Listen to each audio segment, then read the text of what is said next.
মোৰ ছাত্ৰ ছাত্ৰীসকল তোমালোক আটাইকে তোমালোকৰ চেনেল ইংলিছ জ্ঞান একাডেমি লৈ আদৰণি জনাইছো আৰু আজি ইন্টাৰোগেটিভ সেন্টেন্সক কেনেকৈ এক্টিভৰ পৰা পেসিভ কৰা হয় সেই বিষয় কিছু আলোচনা কৰিব বিচাৰিছো আমি এই ভয়েসৰ ওপৰত মই আগতে দিয়া প্ৰথম ভিডিওটো যেটো তোমালোকে মোৰ ভিডিও বিলাক চালে পাবা তাৰ থাম্বনেইলটো মই চেষ্টা কৰিম দিবৰ কাৰণে মনত পেলাই দিবৰ কাৰণে তালে গৈ চাবা তাত মই প্ৰাৰম্ভিক যেটো কথা আমি জানিব লাগে ভয়েস চেঞ্জক লৈ সেইখিনি আলোচনা কৰা আছে তাত মই কৈছিলো সাবজেক্ট ভাৰ্ব আৰু অবজেক্ট আমাক এক্টিভৰ পৰা পেসিভ কৰিবলৈ প্ৰয়োজন হোৱা সেন্টেন্স এটাৰ গুৰুত্বপূৰ্ণ পাৰ্ট তো তাত আমি আলোচনা কৰিছিলো বিভিন্ন টেন্সৰ বা বিভিন্ন টাইপস যেনেকৈ সিম্পল কন্টিনিউয়াস পাৰফেক্ট এইবিলাক সেন্টেন্সক আমি পেসিভ কৰিবলৈ শিকিছিলো ইয়াত আমি ঠিক তাৰ নিচিনাকে বুজিবলৈ সুবিধা হ'বৰ বাবে মই প্ৰায় বাক্যবোৰ একে ধৰণে লৈছো আমি তাত আলোচনা কৰিছিলো সেই ভিডিওটোত হি প্লেইড ক্ৰিকেট তাক আমি পেসিভ কৰিছিলো ক্ৰিকেট ওয়াজ প্লেইড বাই হিম হেতু সেন্টেন্সত ইন দা ফিল্ড বুলি আছিল মই ইয়াত উঠাই দিছো সহজ কৰিবৰ কাৰণে ওদিকে এতিয়া আমি যেহেতু ইয়াৰ আগৰ ভিডিওটোত আমি ইন্টাৰোগেটিভ সেন্টেন্সৰ বিষয় পঢ়িলো অৰ্থাৎ সেন্টেন্স এটা ইন্টাৰোগেটিভ আমি স্টেটমেন্ট বা এসাৰেটিভ সেন্টেন্সক কেনেকৈ ইন্টাৰোগেটিভ কৰা হয় সেইখিনি আলোচনা কৰিলো ওদিকে এই যে ভয়েস কৰোতে আমি আলোচনা কৰিছিলো হি প্লেইড ক্ৰিকেট এটো এটা স্টেটমেন্ট ইয়াৰ পেসিভ হৈছে ক্ৰিকেট ওয়াজ প্লেইড বাই হিম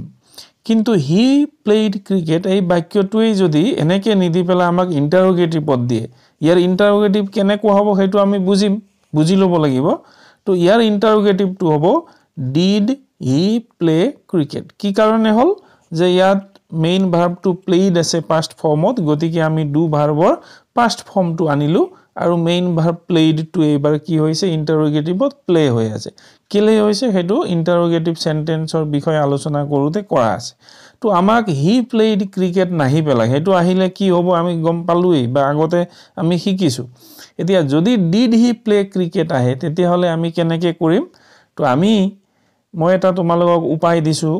যে ডিড হি প্লে ক্ৰিকেট তাৰ মানে ইয়াৰ স্টেটমেন্ট কি আছিল অৰিজিনাল সেন্টেন্স কি আছিল বুলি মনত পেলাব লাগিব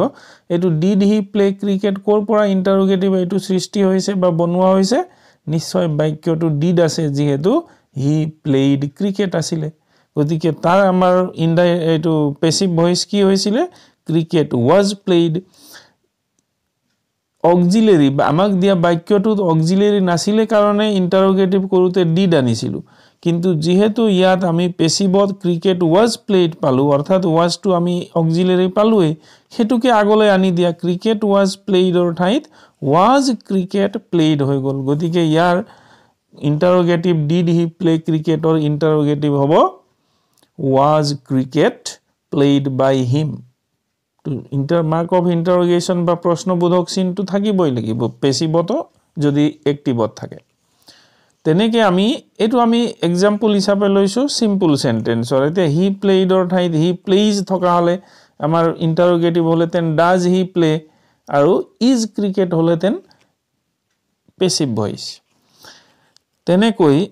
আমি এইবাৰ কন্টিনিউয়াসৰ এটা বাক্য লৈছো হি ইজ প্লেইং ক্ৰিকেট তো আমি আগৰ ভিডিওত আমি আলোচনা কৰিছিলো ইয়াৰ passive he is playing cricket cricket is being played by him এইবাৰ আমাক he is playing cricket নহয় পেলাই যদি is he playing cricket হয় তো আমি ভাবিব লাগিব ইয়াক স্টেটমেন্ট মনে মনে কৰি লব লাগিব is he playing মানে he is playing যদি he is playing অৰটো cricket is being played হল গতিকে is he playing হলে is cricket being played হ'ব হলে গতিকে সোয়া স্টেটমেন্টত যদি থাকে পেসিভটো যেটো হৈছে পেসিভত থকা অক্সিলারিটো আগপিনে নিলে হৈ যায় গতিকে ক্ৰিকেট ইজ বিং আছিল আমি ইজ ক্ৰিকেট বিং কৰি ললো তো তেনেকে কৰা হয় এটো তো মনে মনে আমি আমাক যদিও ইন্টাৰোগেটিভ সেন্টেন্স দিছে তাক আমি মনে মনে স্টেটমেন্টলৈ নিব লাগিব গতিকে ইন্টাৰোগেটিভ সেন্টেন্স বিলাকক আমি খুব সোনকালে কৰিবলৈ শুদ্ধকে কৰিবলৈ হলে প্ৰথমতে ভয়েস বা নেৰেশনবোৰ বাদ দিয়া স্টেটমেন্ট এটা কেনেকৈ ইন্টাৰোগেটিভ হ'ব ইন্টাৰোগেটিভ এটা কেনেকৈ স্টেটমেন্ট হ'ব সেইখিনি একেবাৰে স্পষ্টকৈ প্ৰথমে বুজি ল'ব লাগিব তো থাৰ্ড সেন্টেন্স এটা আকৌ আলোচনা কৰিব লৈছো we have played cricket ইয়াক যদি আমি পেসিভ এটো পাৰফেক্টৰ এটা एग्जांपल লৈছো এই তিনটাইটো আহিব হয় সিম্পলৰ থাকিব নহয় কন্টিনিউয়াস থাকিব নহয় পারফেক্ট থাকিব অ্যাক্টিভত তো এই সেন্টেন্সটোক আমি যদি we have played cricket ইয়াক যদি আমি পেসিভ কৰো তেতিয়া কি হ'ব cricket has been played by us এতে cricket has been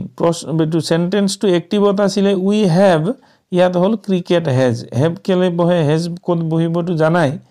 হলে গদিকে we have played cricket to হইছে cricket has been played by us এতে এইটো we have played cricket নাহি পেলাই যদি আমাক ইয়ার ইন্টাৰোগেটিভ আহে ইয়াৰ ইন্টাৰোগেটিভ হলে কি হ'ব have we played cricket have auxiliary আছে আগপিনে আহিলে গদিকে have we played cricket হল এতিয়া এই have we played cricket or passive কৰোতে কি হ'ব তো পুনে পুনে passive নকৰি মনে মনে ইয়াক আমি স্টেটমেন্ট লৈ নিম have we played মানে we have played cricket হলে cricket has been গদিকে cricket has been or has to কাগলৈ নি দিও গদিকে has cricket been played by us গদিকে ইন্টাৰোগেটিভ সেন্টেন্স বিলাকক এনেকে কৰা হয় কিন্তু ইন্টাৰোগেটিভ সেন্টেন্সৰ লগত আমি তো এটো গোটেই কিটা yes no টাইপ কৰিছো এতে প্ৰথম সেন্টেন্সটোত চাই লোৱা যদি did he play cricket or ঠাইত when did he play cricket আহে তেতিয়া হলে did he play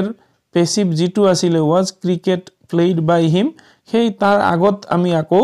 when to লগাই দিম যেনেকৈ আমাক কি কৰিছিলে did he play cricket দিয়া হলে হলেতেন when to আগপিনে লগাই দিলে গদিকে did he play cricket or passive যেটো আছিল was cricket played by him তাৰ আগপিনে আমি when to লগাই দিম তেনেকৈ is he playing cricket হলে ইয়াত যদি why বুলি আছে is he লগত আকৌ আগপিনে why লগাই দিছে why is he playing cricket আমি is he playing cricket or যেটো পেসিভ আছিল is cricket being played by him তাৰ আগত আমিও সেই কোৱেশ্যনত দিয়া why টুক আগপিনে আনি পেলাই বহুৱাই দিম গতিকে কি হ'ব why is cricket being played by him হলে গতিকে এনেকৈ WH এটো yes no টাইপ কোৱেশ্যনৰ আগপিনে যদি WH টাইপ কোৱেশ্যন থাকে সেই WH টাইপ কোৱেশ্যন ওয়াৰ্ডটো আগপিনে বহি যায় তো সমুকে আৰু এটা কথা কৈ দিছো কেতিয়াবা হুৰে যদি কোৱেশ্যনটো হৈ যায় আৰু তাৰ লগে লগে পিছত অক্সিলাৰি ভাৰ্বটো অৰ্থাৎ স্টেটমেন্টটোত যদি অক্সিলাৰি না থাকে হুৰে কোৱেশ্যন কৰোতে আমি সেই ডু ভাৰ্বটো আহি না থাকে গতিকে ধৰা হু bought হলে who bought this book এতিয়া ইয়াৰ কি হ'ব কথাটো who bought this book হলে আমাৰ ফর্মুলা বা নিয়ম মতে কি হ'ব this book আহিব লাগিছিল আৰু past tense আছে was সেই was টুক আমি আগপিনে নিলু গতিকে this book was or ঠাইত was this book তাৰ পিছত bought এতিয়া আমি by এত হুৰ ঠাইত হি থকা হলে by him লিখিলু হেতেন এতিয়া by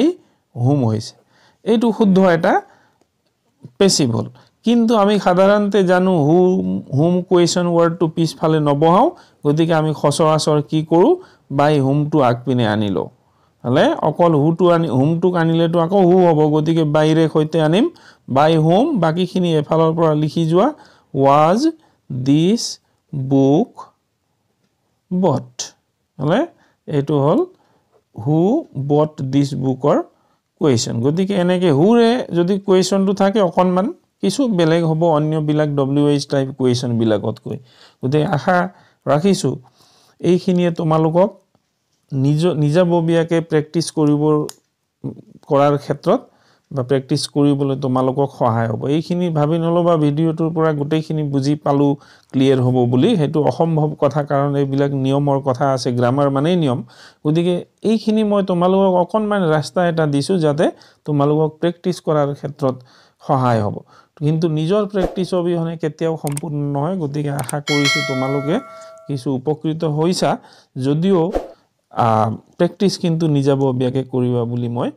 আশা কৰিছো Thank you.